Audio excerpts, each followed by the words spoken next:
Ruth, hey, congratulations for Martyr's Lane. Thank you, Gig. Thank you.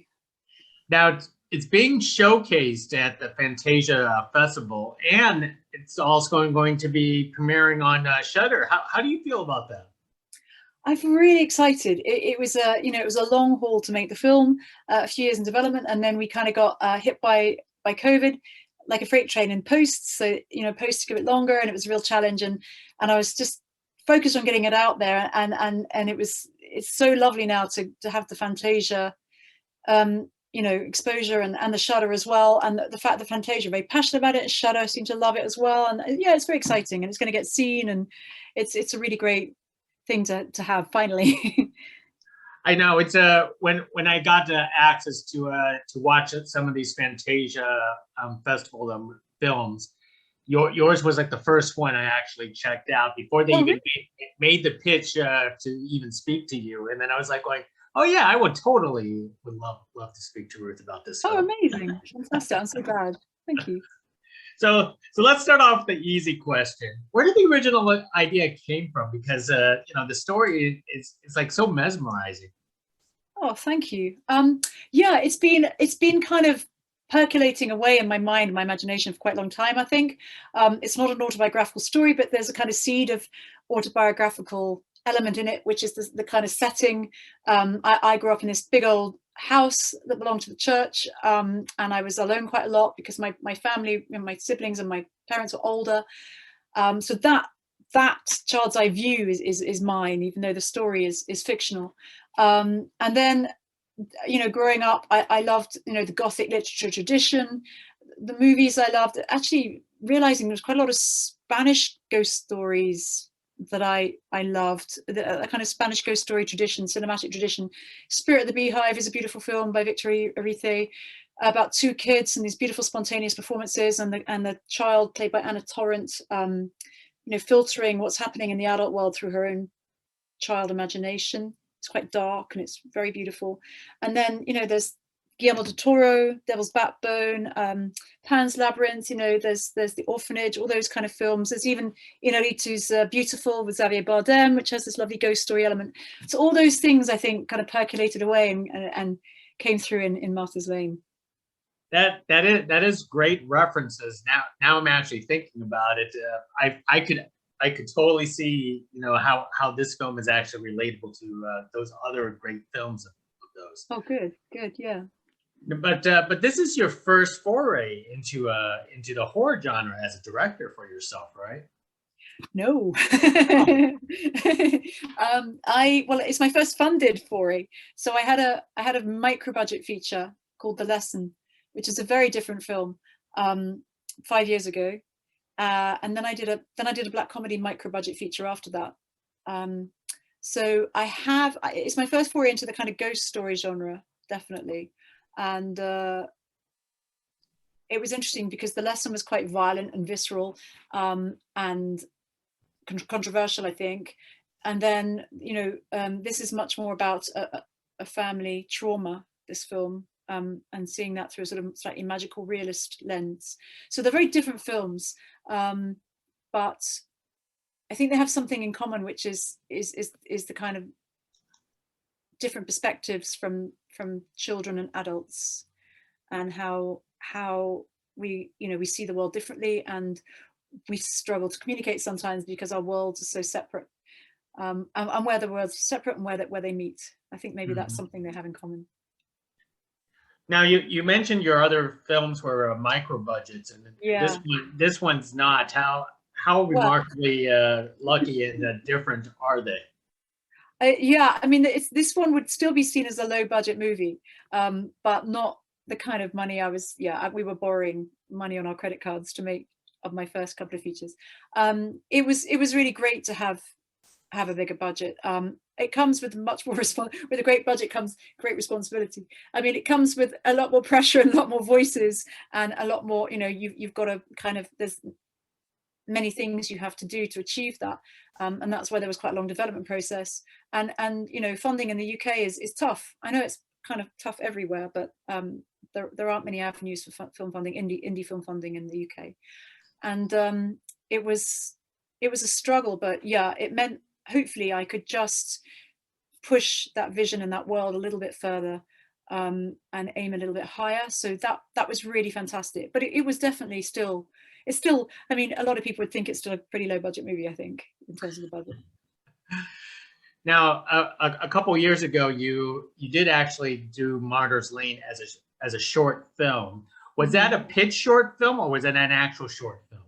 It was a pitch short film. It was something that the BFI, I was developing the feature with the BFI, and they wanted to see a kind of proof of concept of that world that I was trying to create. And it was tough, actually, because, you know, we have 2 children in the lead, and casting children is a massive challenge. And, you know, I remember reading that Michael Haneke saw 5,000 kids for the white ribbon. And you know, we couldn't see 5,000 kids, certainly not on a short. So it was very helpful to build that world and learn what worked in terms of the tone, but it was definitely a learning curve, and it was sort of that path on the way to creating the feature. So what are some of the changes that you actually made since that short film? Obviously, you know, time has passed, usually from a pitch short film into the actual feature. Yeah. I think tonally it was interesting, because I think people were worried about that tonal world that you're creating with children in as the leads. You know, when you've got children in a genre movie, you know, I didn't want to go quite down a sort of exploitative route, and I wanted to stay true to that kind of child's eye in a very naturalistic way, but still create those elements of genre. So just finding that tone, that delicate balance of tone, I think was very important in the shorts, and building that world. You know, the production design, the kind of, you know, single source light, so playing with darkness and light, because a lot of it happens at night, and not having anything too brightly lit, and having shadows in the right places, and building the house as a character, building those spaces as almost psychological spaces, like long corridors, dark corners, that kind of stuff, building them as almost mental spaces, was very much something I learned from the short to take to the feature, or perhaps I didn't quite achieve in the short, that I feel like I achieved better in the feature. Well, let's talk about some of these behind the scenes things, because one of the things that they always say in the film business is never to work with children. And not only you work with one child, you work with 2 children Yeah. for this film. Could you talk about that? Yeah, I mean, I think people were worried about that, you know, funders and stuff like that, because it's a totally it's a Pandora's box. You know, you don't know what you're going to get when you open it. And as I said, you know, like Haneke cast 5,000 kids. We couldn't do that.